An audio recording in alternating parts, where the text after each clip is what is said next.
Hi, good evening. It's Thinking Slow Group. I wanted to do a video about the numbers that we keep hearing about how effective the vaccines are and how they've saved hundreds of thousands of lives in England. The number is 106,000 lives and avoided millions of infections. And I want to try and explain where that number comes from, and I want to try and explain that it's more important to look at factual data. I've had to be slightly careful here with what I'm saying on this channel. Hopefully this won't be taken down. But I think from the picture on the front, North American viewers can hopefully guess what I think about that number of 106,000. But this is where it comes from. It comes from comparing the forecast, which is a pink line on the top, against actual data, which is the light blue line. And you take the forecast, deduct the actual line, and say, okay, that's lives saved, and that comes to 106,000 as of about August 2021. Now, the critical thing with that is how reliable is the forecast, and where did the forecast come from? And I basically want to show that that forecast is completely illogical and has almost no credibility, and it's probably even less reliable than all the other forecasts that we've been fed so far. So where does it come from? It comes from this nowcast and forecast. And what that is essentially is a very short-term prediction that's updated quite regularly. So it's not something that was done, at the end of 2020 and then projected all the way forward through 2021. What it is basically, as far as I can work out, is you take the actual data on deaths and then you assume some kind of vaccine effectiveness, and you then back calculate what would be the predicted number of deaths from the actual number of deaths. So as an illustration, if you assume a vaccine is 96% effective, if you say one person dies, then you would say basically 25 people would die without the vaccine, and it's cut that number down by 96%. So that's roughly what they're doing. They're multiplying up the actual number of deaths by the effectiveness of the vaccine, which is an assumption. And then you take from the prediction the actual data, and that gives you the lives saved. So if you think about it, it's a completely circular process. You put in the effectiveness of the vaccine as an assumption, make your calculations, and then say, aha, the vaccine is very effective because it saved 106,000 deaths. Well, you've basically put that in from the beginning. So of course that's the answer that then comes out. So it's totally circular, and I'm going to show that projection really is totally illogical. I think it's totally wrong. So, and the reason it's totally illogical is bringing back that pink line again, basically. This is on a log scale, but you can see in about August 2021, this peak of mortality on the pink line is higher than it was in January. So, and January was roughly where it was at the beginning, the first wave, which is the hard wave of the pandemic. So I've made a slightly amateurish drawing of what that pink line would look like on the actual data.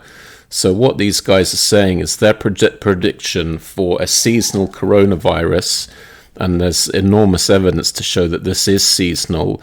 So you would expect it to go down in summer 2021, but their projection is no, it will go to the highest daily deaths ever in this pandemic, higher than when the virus first arrived, when there was zero antibodies, zero immunity. Their prediction for August 21 was higher death rate. So I think hopefully you can see it. That makes no sense. It makes no sense from seasonality, and it makes no sense from the fact that the antibody levels are much higher in 2021 than they were in 2020, and of course you've got much better treatment protocols. So the idea that you would have massively higher deaths in August 2021, I think, is absolutely farcical. I have to assume these people are doing this deliberately. They're not stupid people. So They know this doesn't make any sense whatsoever, and then to just deduct an actual level which is more or less in line with the prior year and relatively low in summer from a ludicrous forecast to end up with 106,000 is an act of total dishonesty, and unfortunately this goes on over and over basically. Now, the one thing you can say again about the forecast on that point was the forecasts have been wildly exaggerated for more or less everything basically. So, here's a couple of charts just to show. The one on the top was the forecast of deaths over winter 2020. The black line is actual, and there's a couple of nuances there I won't go into, but even that's manyfold lower than the forecasts above it. And the chart below is the actual level of hospitalization versus the forecasts, and you can see forecasts are 4-5 times higher than the actual level. So the real message of this is the forecasts are so far always wrong. They're always inflated, and they're inflated not by sort of 10-20% here and there. They're 4, 5, 6 times higher than actual, and this is just completely in line with that picture that they've generated a grossly inflated and unrealistic forecast, and then deducted actual data from that to end up with a fictional 106,000 deaths avoided figure.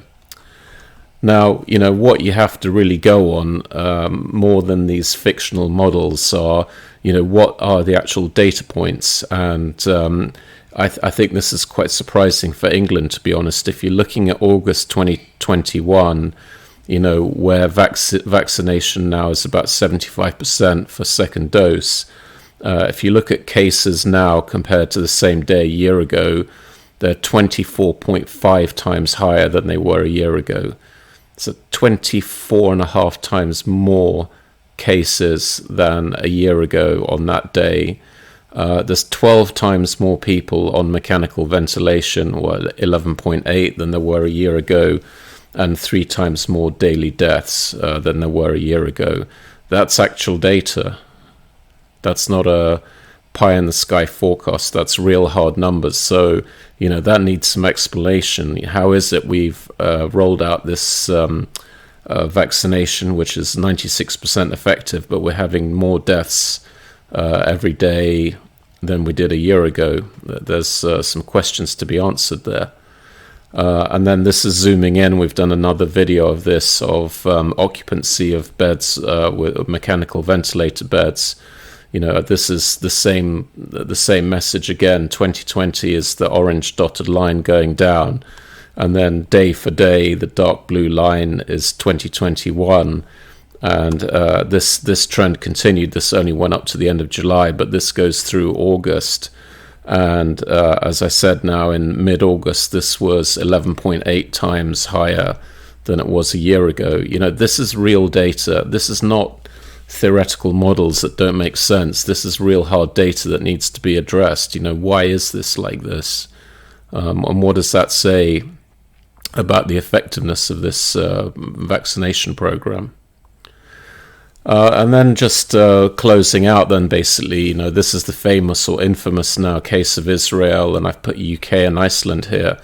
The countries with higher vaccination of percentage-wise of their population are seeing pretty big spikes in cases. So Israel, as we know, has basically exceeded all prior peaks, and this is after a mass vaccination program. UK is also not so great, again, miles above where it was a year ago, same day, and sort of heading in the right direction. And Iceland also had a peak of cases that was much larger than it was in any previous wave, and they had been heavily vaccinated. I think 90% roughly was the vaccination level there.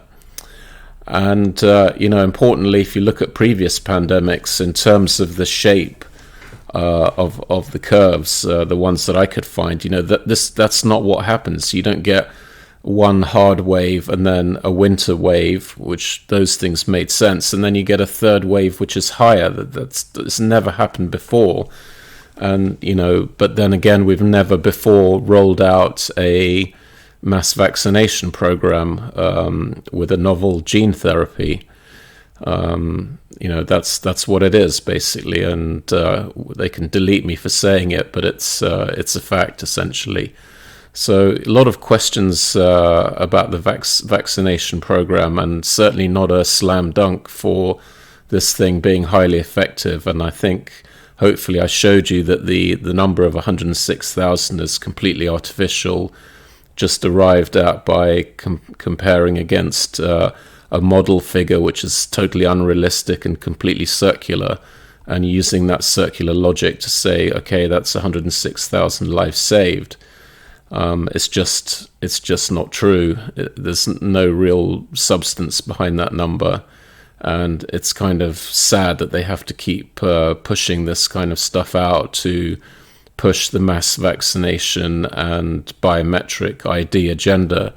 I think that's really what it's all about. They understand perfectly well that these numbers, the 106, can't really be properly justified. In fact, if anything, there's sort of more questions about the effectiveness of the vaccine, rather than it being so great that it saved millions of cases and avoided 106,000 deaths.